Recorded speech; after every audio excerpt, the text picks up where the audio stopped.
The Addiction Podcast, Point of No Return. Hello, and welcome to the Addiction Podcast, Point of No Return. My name is Joni Siegel. I'm the host for the podcast. My husband, Steve Siegel, is the producer and co-founder of the podcast. Today's episode is episode number 339. And just a reminder to please subscribe to this podcast wherever you listen to podcasts. And please give us a good rating, because then when people do a Google search, our podcast comes up. And we are all about offering hope and help to those who need it, who are suffering from addiction. Please also subscribe to our YouTube channel if you'd like to watch our videos. And if you ring the bell, you'll get notified every time we do a video. Please also give us a thumbs up on those videos. So once again, people searching for information on addiction will find us.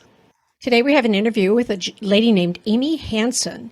She is the mother of an 18-year-old son who has struggled with substance use disorder and mental health challenges. He's still alive, which is the good news, but over the past 4 years, she's got quite the story to tell with us. So let's talk to Amy Hanson. Amy Hanson, thank you so much for being willing to be on the podcast today and telling your story, but also your son's story as you know it. Joni, thank you for having me. Thanks for allowing me to actually share our story on a larger scale. I'm very appreciative of that. Well, I appreciate you, and I can appreciate what you've gone through. I have not experienced it personally, but I can only imagine. So take us back. Tell us, what is your son's name? Do you mind sharing? That's no problem. My son's name is Walter. Okay, Walter. So take us back to Walter's childhood, what it was like, as far as you know, how he got started on drugs. Okay, so Walt, we call him Walt. He had a great childhood, to be honest with you. He was fortunate to be able to travel to different places, grew up in a lovely neighborhood. Neighbors would often comment on how he was so self-confident, comfortable in his own skin. He was an absolute delight. An only child, just sweet as can be. So we fast forward to my son entering 8th grade, and in 8th grade, he lost a friend to suicide. A young woman, 13 years old, completed suicide, and my son happened to be DMing with her on Instagram the night that she died. Oh my God. That is where everything in our life changed. Wow. Do you know, Amy, was she doing drugs? Do you know? You know, I don't know for a fact, but what I can tell you is that it sounds as though my son and some other kids surrounded within that group used to smoke pot together. Ah. Okay. So I don't know it for a fact, but based on what I've learned up to this point, I think it would be a pretty safe assumption. Okay. So what happened with Walt after that? So Walt, you know, he was pretty down. The school didn't handle it very well, but I really actually didn't even handle it at all. Did he talk to you about it? Did you know? I did talk to him about it, yes. And then I got him in to see a psychologist to work through some of the grief, and also understanding that, you know, he probably was taking on some shame and blame. And so we started down that road. There were a couple of teachers who spoke to the kids who were brave enough to take on the subject of suicide at such a young age. The school, to a great degree, ignored it. They brought in grief counselors for 2 days. My son tried to see a grief counselor. They said, we don't have enough room, or we don't have enough counselors today. And then they shifted to the policy of that the kids would have to go to the school office to request help. I don't know about you, but I don't know too many kids who are 14 or younger, especially boys, to be honest, are going to go into an office and say, I need help. Nope, not going to do it. So we fast forward, it had to have been, 3 months. So his friend died on February 6th. And I remember that because my son's birthday is on February 2nd. So we fast forward to June. He gets done with this particular middle school. And from this point, he's been going to school with these kids since kindergarten. Then they would transition into high school.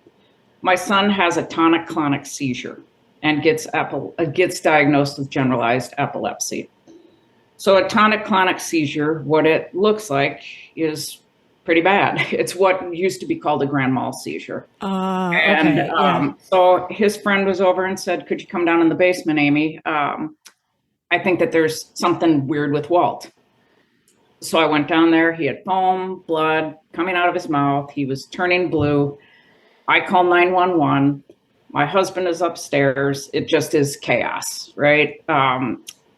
So I still don't actually know, did he vape something?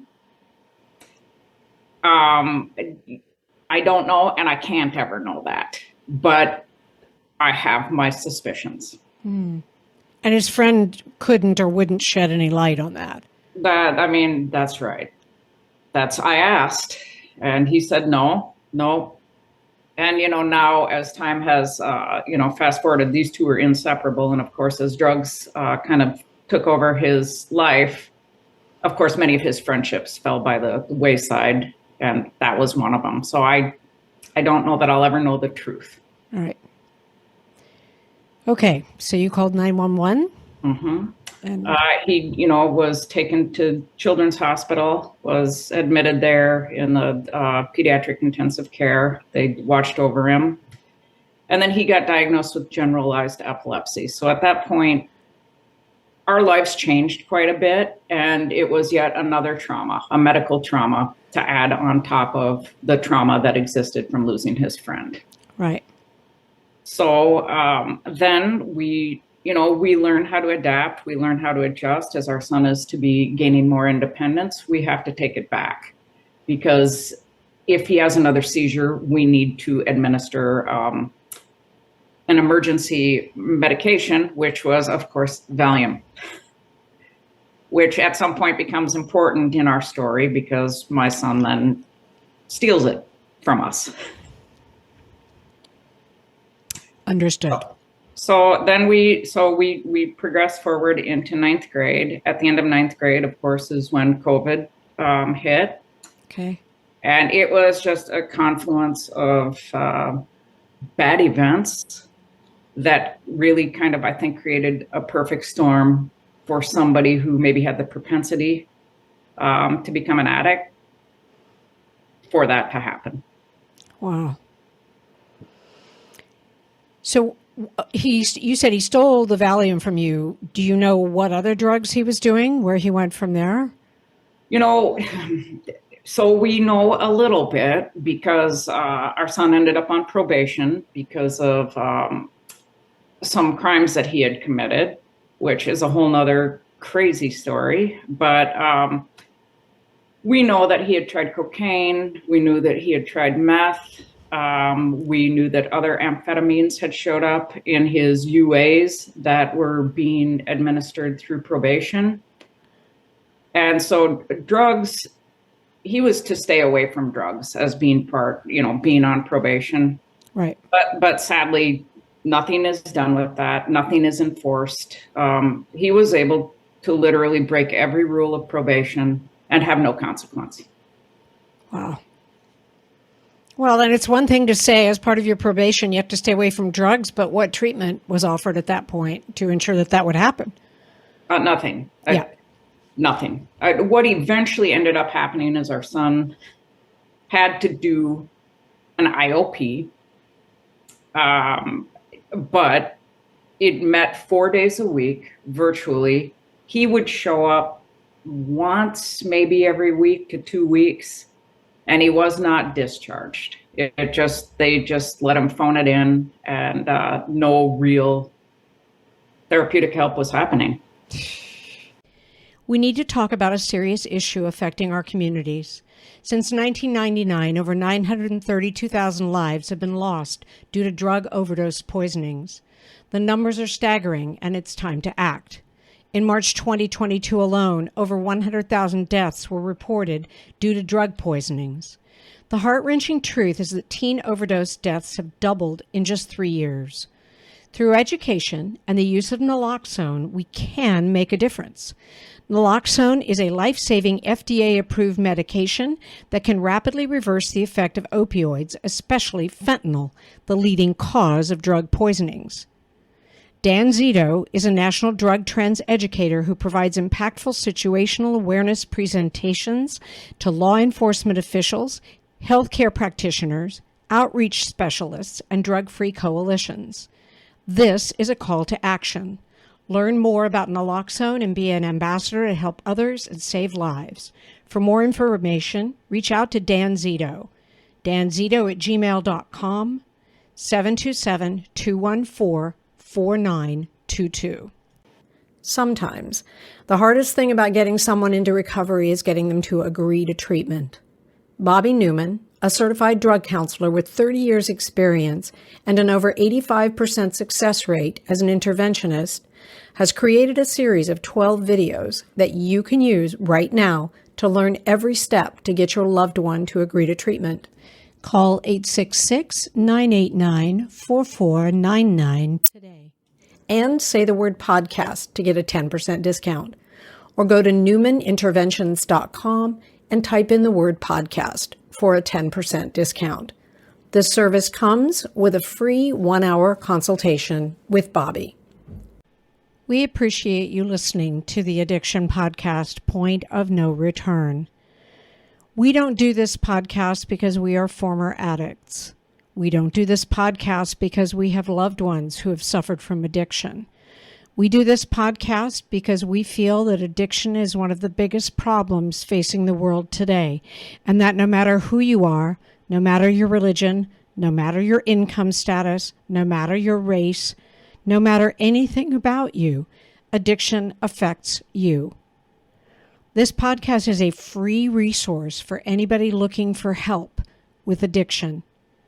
If you would like to contribute to our podcast, please go to bit.ly/fightdrugs.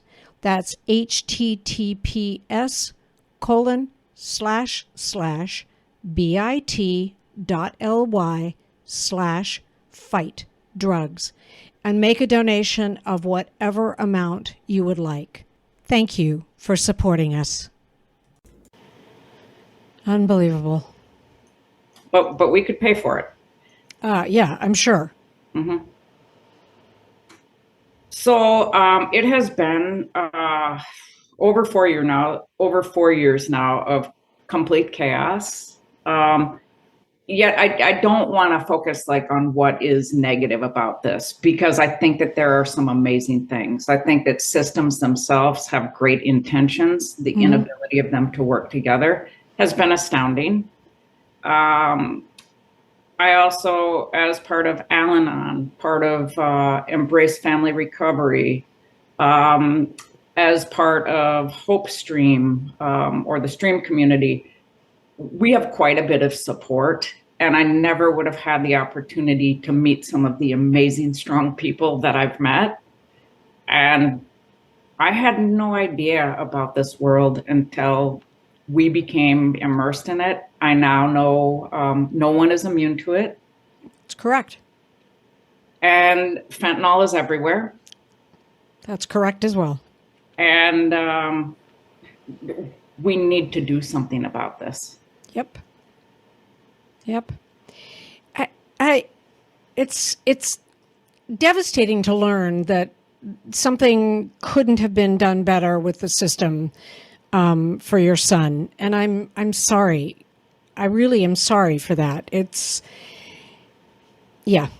Anyway, so you've learned a lot, obviously, dealing with this problem and dealing with the system and dealing with different attorneys. And I think your bio said you've spent quite a bit of money on this. Was that rehabs that you did, in fact, pay for? Yes. So, yeah, we've spent over $200,000. Yep. And that's not uncommon. No. And so the things that we've spent money on would be interventionists, transport teams, educational consultants, wilderness therapy, in which we had been assured our son would be kept track of, I guess is what you'd say. That Monitored, he would, whatever, yeah. Right. But he ran from 2 programs. And running from the second program is what ended up putting him in jail in the state of Georgia. And what happened is he ran with another kid. They stole a car. They crashed the car. And then he ended up in juvenile detention. Okay. Because he was how old at the time? Oh, gosh, was he 15 at that time? My God. And we're in COVID.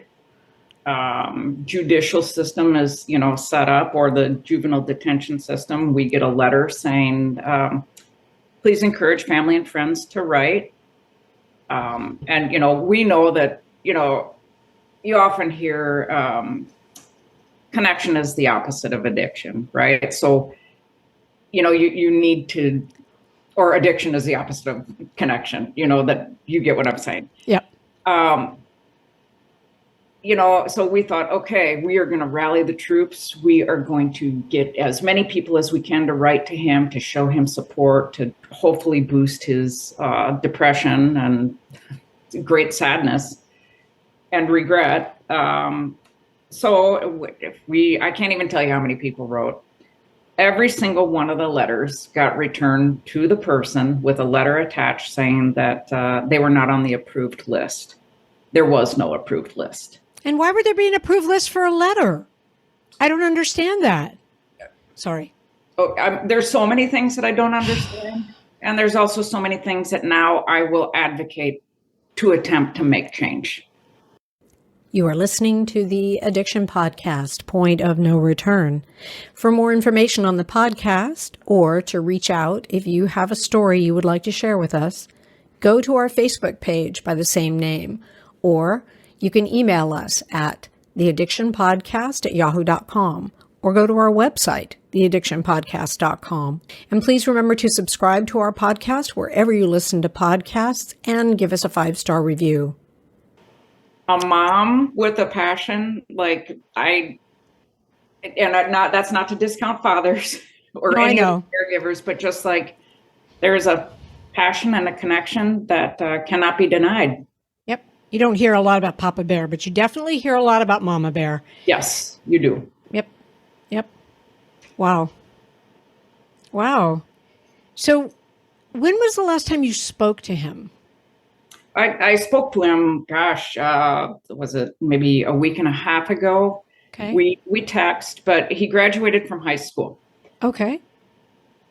How that happened, that was a case of us having to hire an education lawyer in order to have him receive what we believed would be a fair and appropriate public education, which was a complete joke.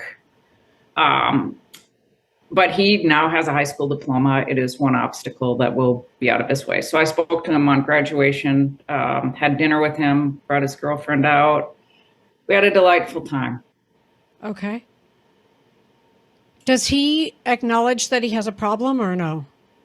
He does know that he has a problem. He does. He now is on Suboxone. So he overdosed in February. My husband was out of the country. My son and I had a bit of a fight because he stayed out all night and came home super high. And I said, I just need to step away from this.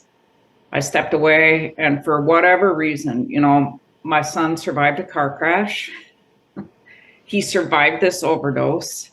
What ended up happening is I left the house, came back about 60 to 90 minutes later, and I couldn't wake him. And I saw a couple of vape cartridges on his bed, and I said, holy crap, this is an overdose. Right.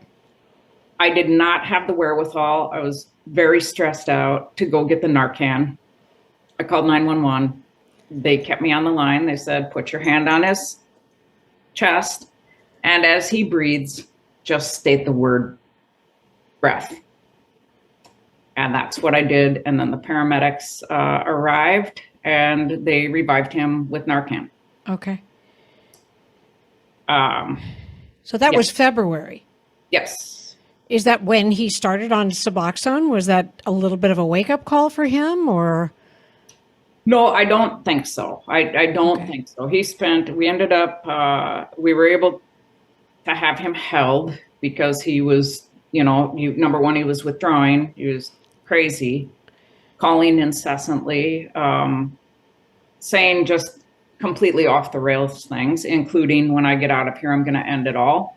Right. Oh, of course, you talk to the physician about that, and they did take it seriously. To get him to the hospital, though, that was a whole nother deal. They would not transport him because he was 18 and he freaked out in the ambulance and said, let me out. So they let him out. So it took us then, or I contacted a psychiatrist on call. They were uncomfortable about it. They sent out a mobile crisis team. And the mobile crisis team made a different decision.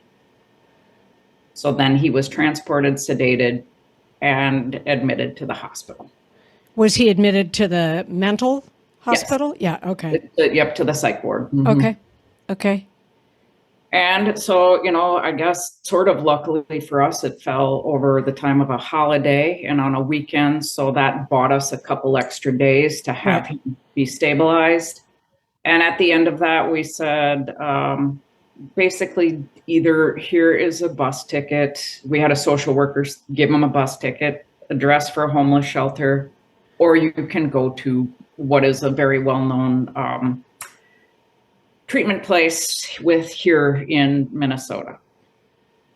So he went to the place in Minnesota here, and he really played a power play with locking us out of information. Huh. So because at this point he's 18, even before he was 18, he was able to control a fair amount of information.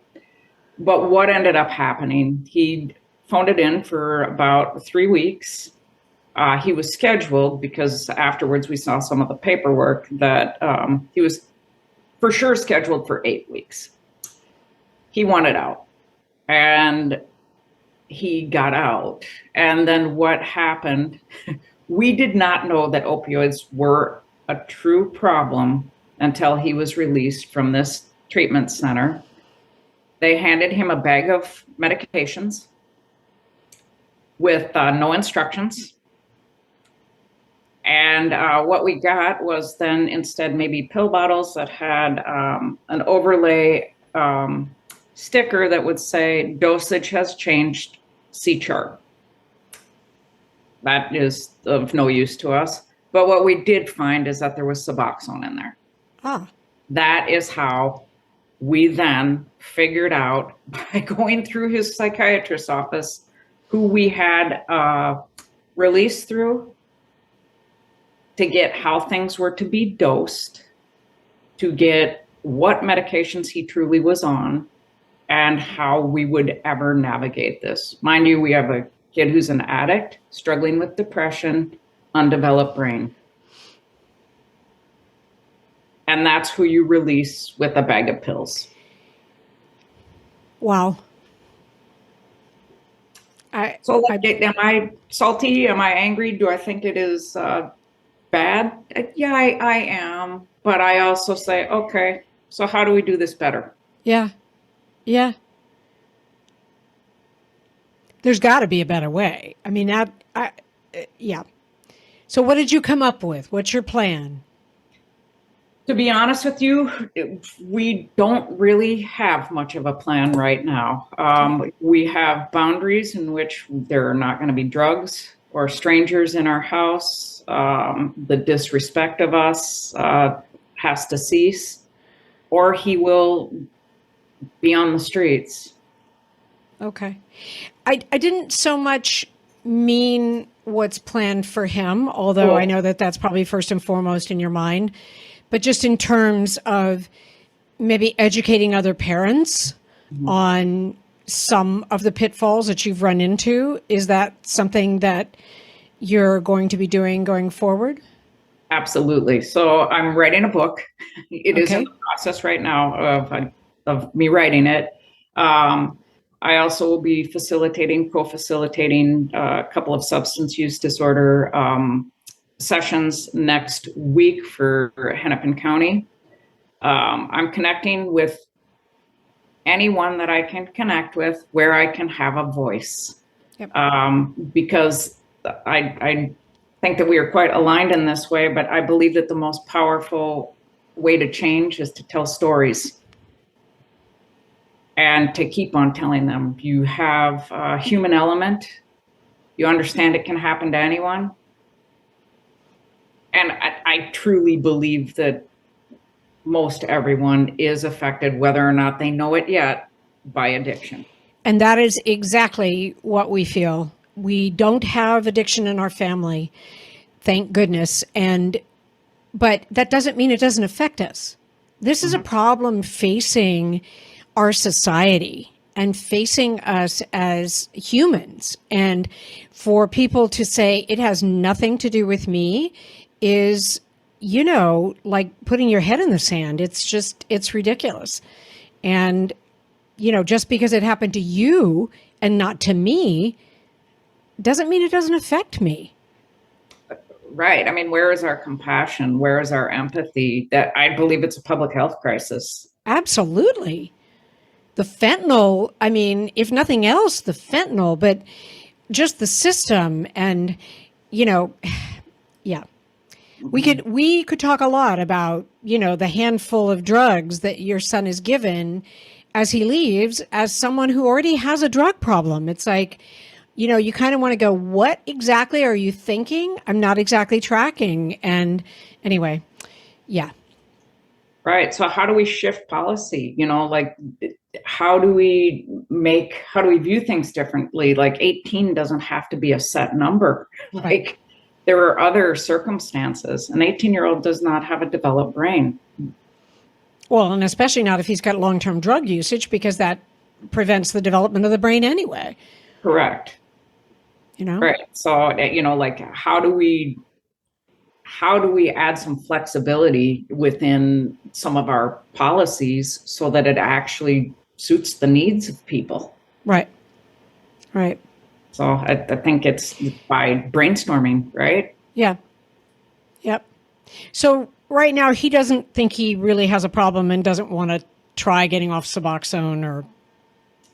He says that he would like to get off Suboxone because one of the side effects, he says that it makes him sweat a lot and it's uncomfortable. But, his actions and his words are not often in alignment. Yeah. So, what I have learned through all of this, I cannot want it more than he wants it. That's correct. That's become very clear. Yep. Tried to control it for a very, very long time. And then you reach a point of it's on them. Yep. You're right. You cannot control it. So if you had a message for other moms who may be going through something like this, what would you tell them? Couple things. Listen to your gut, always. If something feels like it's not right, it's not right. And I would pursue that. The other thing, educate yourself. Take in as much knowledge as you can. I believe prevention, that we need to promote prevention through storytelling and education. And I think we have to do it in a way. I have not watched Dominique's film yet, but I was so excited to listen to that podcast. I think that we have to engage young people in a different way. This is not necessarily to parents, but we need to hold social media accountable for what is happening. My son bought and sold drugs on Instagram and Snapchat.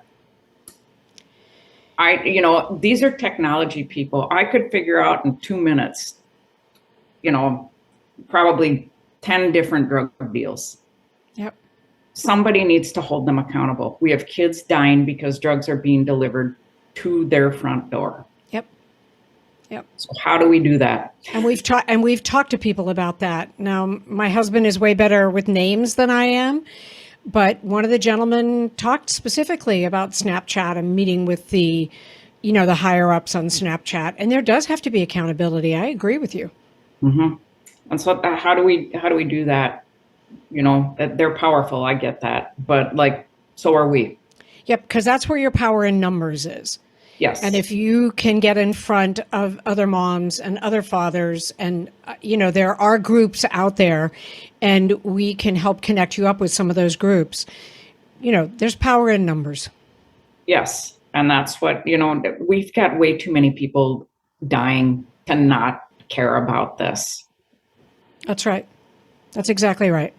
Ed Turnen, my husband just popped it in the chat. Ed Turnen. Okay. Yep. And that's one of our episodes, and it was about fentanyl because it was about kids getting, what they think is a Percocet or what they think is a Xanax off of Snapchat.